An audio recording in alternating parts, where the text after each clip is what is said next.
Good morning and welcome everybody to Not Your Mother's Podcast, where we podcast a lot about podcasting because podcasting is fun on the internet. And my name is Nick. I'm a podcaster. My other podcasting friend is named Brandon. He likes to podcast with me while we put podcasts in our podcasts. Do you listen to any podcasts, Brandon? Unfortunately, that will not be the last time we say podcast in this episode. I promise you. Oh man! So it's been a while since we recorded. I'm sick now. We're both older men. Well, I would say wiser, but that's a lie. I'm married. I've bought a house. Yeah.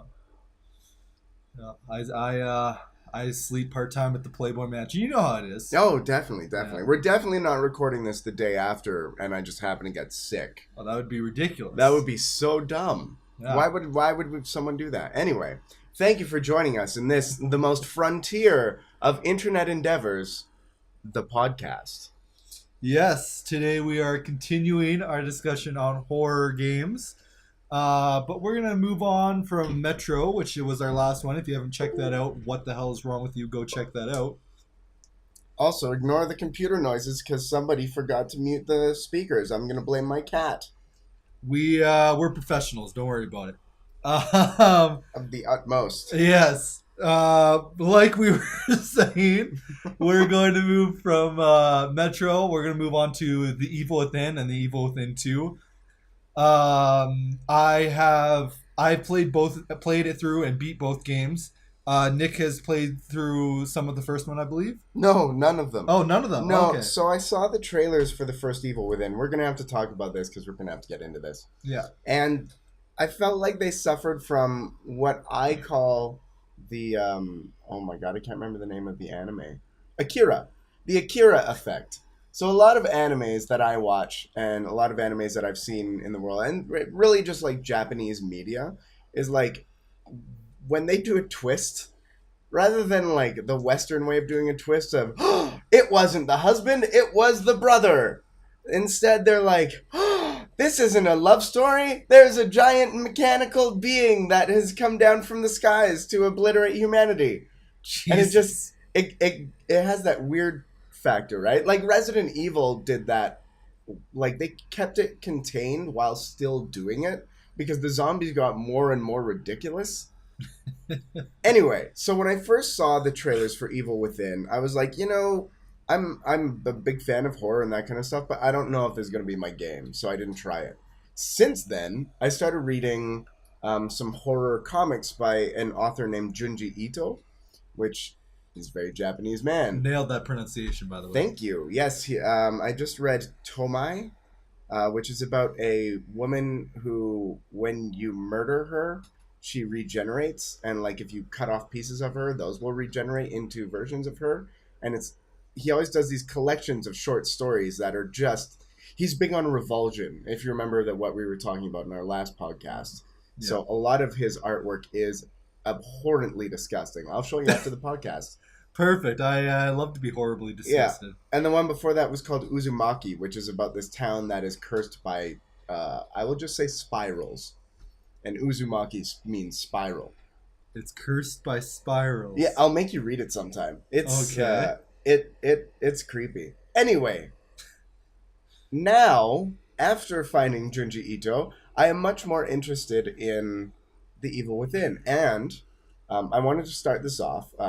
As people who haven't played The Evil Within yet, but maybe have seen the trailers, at least for the second one, I'd like to ask the most important question to a person that's already played it. What the fuck is with the milk?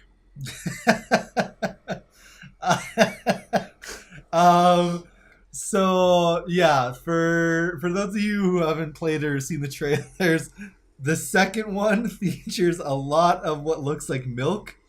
I could tell you that that's not in fact what it is, but it's much more amusing to think it is. Makes it worse. Yes, it is. It is not what you people in the internet would like it to be. Trust me. It is something very innocent. Well, innocent's not the right word. Nothing in that game is innocent. Yeah, true. Okay, yeah. Fair. Let's start at the beginning. Give us a synopsis of both games. Caution, spoilers ahead.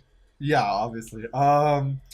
So the first game, which I will preface by saying is the worst of the two games.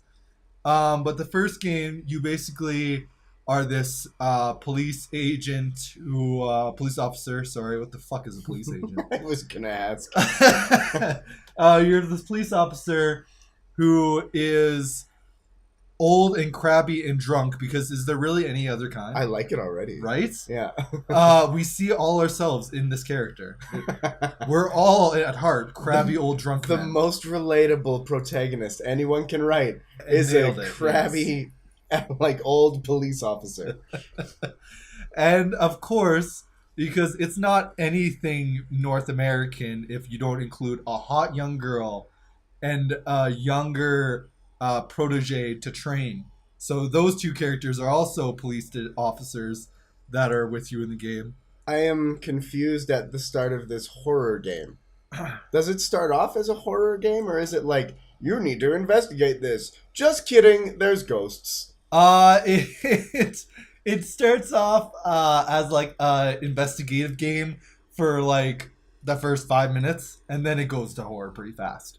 So basically, you go into this old church because, of course, you do. Yeah. And it's actually like this. I don't remember if it's actually. I think it's a mental asylum. Actually, now that I think about it, that's what it Church, is. mental asylum. Yeah, I mean, whatever. Same side of the different coin. Right? They're all crazy people. And there goes a lot of reviews. And so, anyways, you go into this mental asylum, and you look at the security cameras, and you see this guy who could somewhat teleport really fast, and he just kills a bunch of people, and then he teleports to where you are, kills you. Sorry, I did air quotes there for people who can't see me. That was more air quotes. Anyways, and so fast forward, you fight a bunch of monsters, yada yada yada. And I should do trailers for this game. I've got Seinfeld on the brain now. Right? Yada yada yada.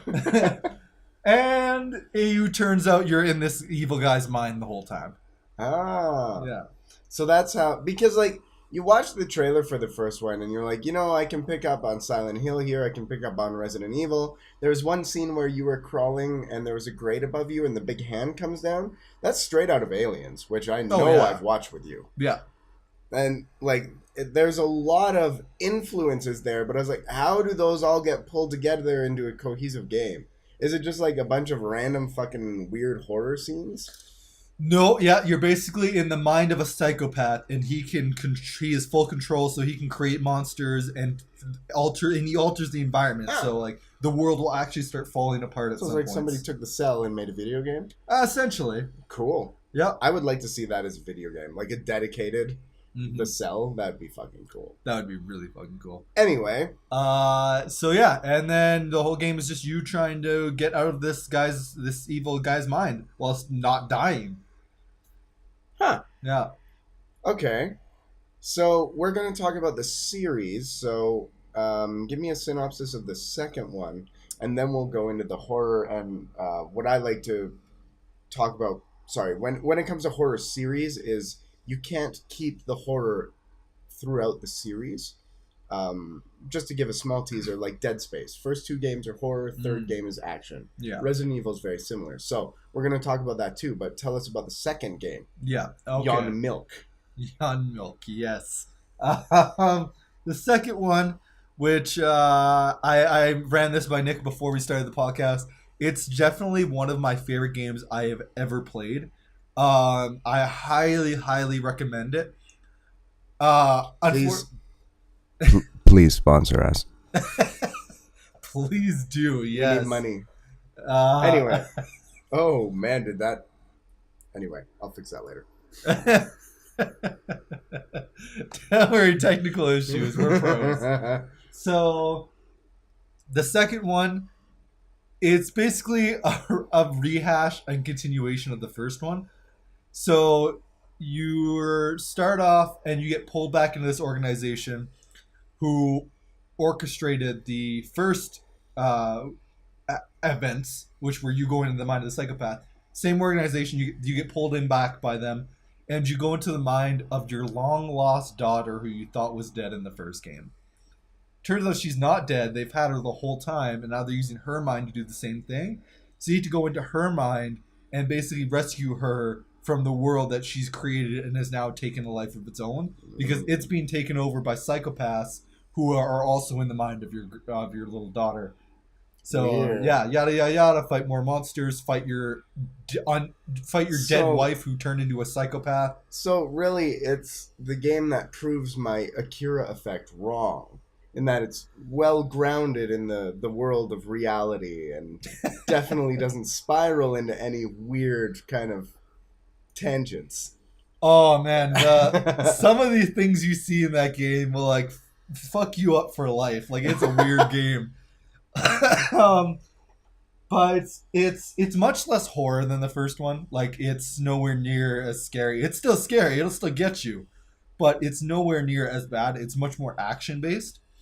But the storyline, while weird, is very phenomenally done. Like, it's just excellent. And so, yeah, so you basically, and then you end the game with, oh, sorry, when you get to the part where you fight your wife, that's where the NYMP comes in. And she's basically covered in the shit, and she can control it to attack you. This is not making it better. No, it's not. And so you eventually, the game, of course, any horror game, if you've ever played a horror game, I don't think you, I'm like asking a real question to you right now. Can you name one that actually ends good?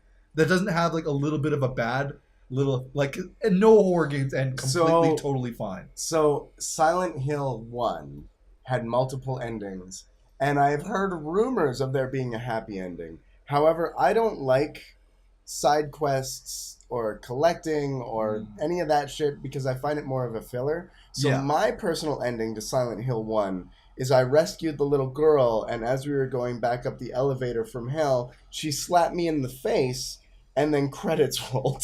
Oh, shit. That being said, no, I cannot think of one. Yeah, so this game follows that very closely. It's a good ending in that, again, spoiler alert, you save your daughter. And you're a happy family once again. Does she slap you in the face? She does not. Oh, so I'd be happier than if I played Silent Hill. Your wife does try to kill you and stop you from taking your daughter. So that's unfortunate. There's a little bit of emotional turmoil. What the fuck am I saying, Nick? I'm having a stroke. Okay. So there's a little bit of emotional turmoil there. One way to do a custody battle, I guess. That's definitely one of the ugliest custody battles I've ever seen. That's for sure.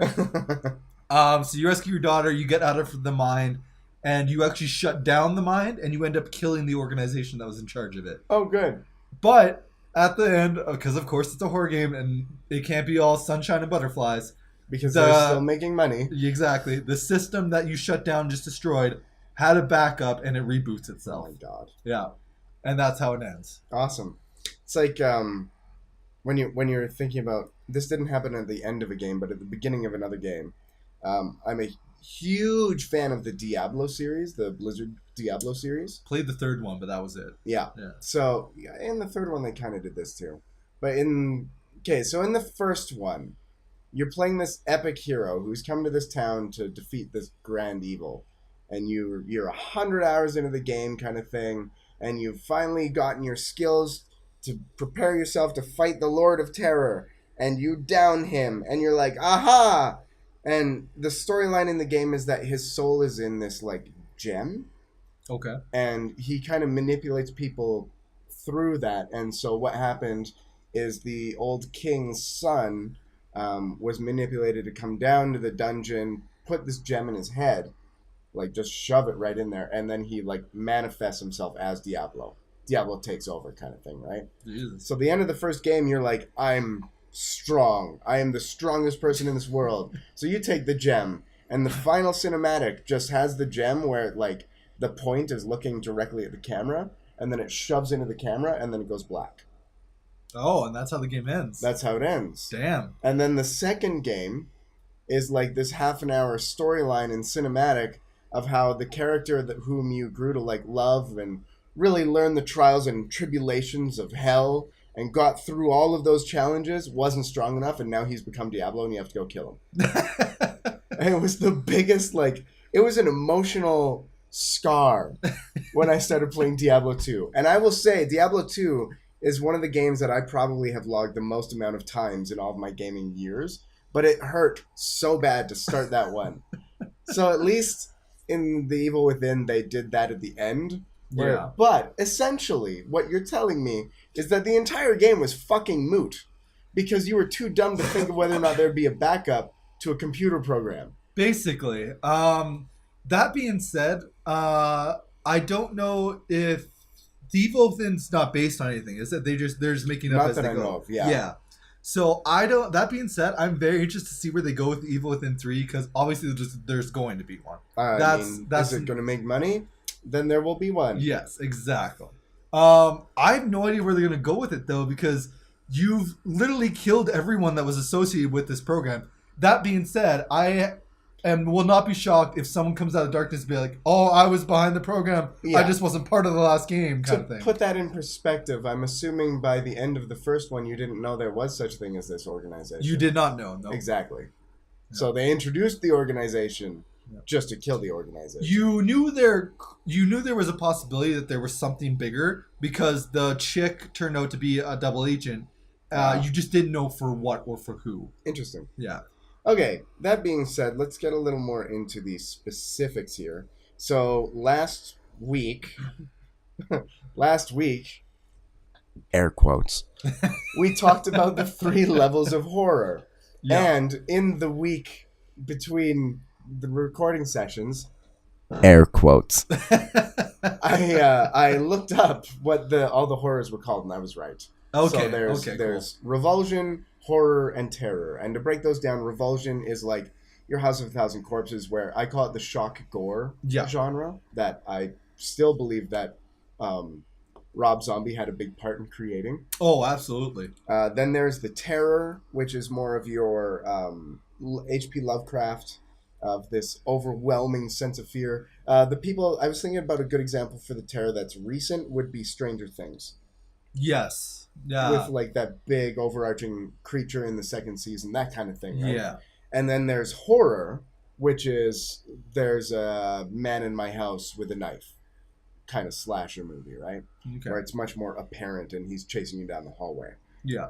With all the gameplay that I've seen of The Evil Within, which is about 10 to 15 minutes, and all the trailers and whatnot, the one thing that I see that it relies on heavily, in contrast to last week's podcast, is revulsion. Definitely. I would say the second one, that's definitely what it is revulsion. The first one, there's definitely a big element of revulsion. I could also make the argument that it's horror though. Just because it's very obvious who you're fighting the whole time. Whereas in the second one, it's not. You're not sure who you're fighting, actually. There's always an air of mystery around it. You're not sure who, but you're sure there's something, and you know that you have to go forward in the story to get to them. Whereas in the first one, it's very clear who you're fighting. It's very clear where they are. You just got to fight your way to them. So then, because of the fact that we have the Akira syndrome, and sounds like a horrible disease. Yeah. Well, I'll show you Akira. It looks like a horrible disease. The fact that you're in somebody's mind and all this stuff you have no control over, and then the fact that it's extremely gory game. Oh, God, yeah. Would you say that they balanced the 3 levels of horror nicely? I would probably say they did. Yeah, they did a really good job of it. The first one, they did balance it really well. I will comment that the first one, they tend to rely more on the graphics and gore of the game and the jump scares as opposed to the actual storyline. Whereas the second one, they flipped that on its head, and the storyline was the main thing, and they enhanced it with the gore and those jump scares. Important question then, why? Because I already have a theory of why, but I want to hear your thoughts. Okay. I think I'm going to go with the innocent and naive route, which is I think they heard a lot of the comments they got about the first one, which was that they had some problems. And a lot of the reviews, if you look at the reviews for the second one, said that they took those problems and they actually listened and they solved it and they made just an overall better game. Unfortunately, I'm going to disagree with you because they're a AAA game, so they don't listen to anyone. However, Not except to the investors. yeah. The one thing I would say I find, especially with Revulsion, terror is... Sorry, let me collect my thoughts here. So, with Revulsion, if it happens repeatedly and repeatedly, you essentially get desensitized, right? It's like, when I know you're going to call me fucking old for this. When Saving Private Ryan came out, and I was 14 years old in the theaters, me and my friends watched that, but it didn't do much for us. Because, like, we were used to gore from all the other movies we'd seen, that kind of stuff, right? Yep. So, well, the Revulsion, I wanted to know, did it keep you grossed out all the way through to the end of the second game? See, because I think you're right about the desensitization. Jesus Christ. It didn't really get to me. No, I didn't. I almost didn't really. Illogicalness. That'll be our first teacher. I almost didn't notice the amount of gore there was. Like, looking back on it, I could say, yeah, there was a lot of gore. But, like, in the moment, there was never a moment where I was playing and I was like, oh my god, this is a lot of gore. I just didn't really pay attention to it. I was just focused on running and killing the thing. Fair enough. Fair point. So, what I would say with that, as well as with the horror, horror is also something that fades quickly. Because if somebody is chasing you, you are scared. If somebody's chasing you for an hour, you're not scared for 60 minutes. No. But if somebody's chasing you for 3 minutes every half an hour, you're... I am so glad you brought that up, because in the second one especially, they had this creature. Oh my god, I'm going to do a little side rant. He's about to prove my point right here. I am about to prove your point. I'm also about to go on a rant. The second one, well, again, phenomenal fucking game. It had one thing in particular that drove me nuts about that game, which was it had a monster in it, a recurring creature that you never had to fight her, but you had to avoid her, you had to run from her. It never explained what the creature was or why she was there. It never did that. She was there, and then she kept recurring, and then she just stopped recurring because you were at the end of the game, and they never explained her. And I was like, and your character in the game even comments on it. She's like, at one point, I think you're at the second or third time she appears, your character actually says, what the fuck is this woman? What does she want?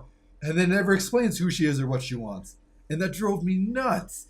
But because she would only appear maybe like, depending on how fast you played, I explored a lot of the map. So for me, it was like she would only appear like once an hour. But she would appear for like 3-4 minutes at a time every hour.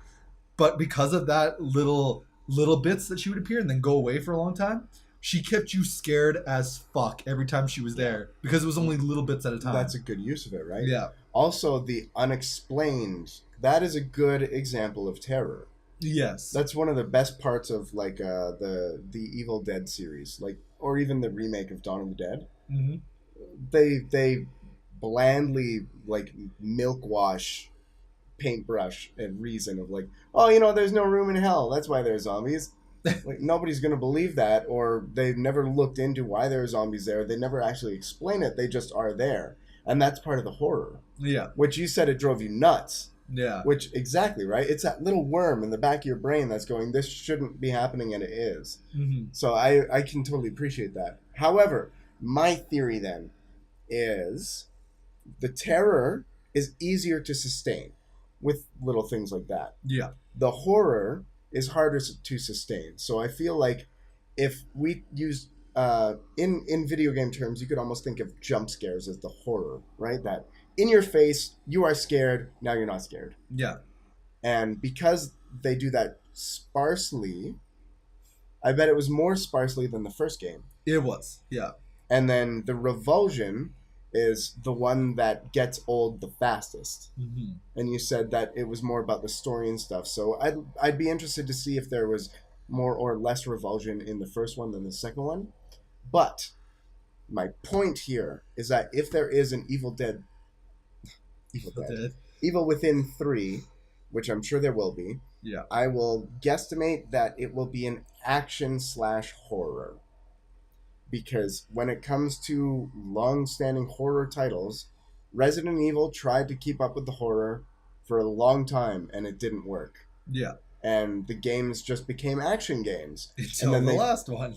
But how many years between... Yeah, that's right? a good point. And we will talk about the last one. Yes. Because that is one of the best new generation horror games I have seen. Period. That to date, that is the only game that I had to stop playing, turn on the lights in my apartment because it was scaring me so much. The first Resident Evil was the first game that did that to me. But that is a story for next week. Yes. If we're talking about the Evil Within, I also wanted to bring up Dead Space. Okay.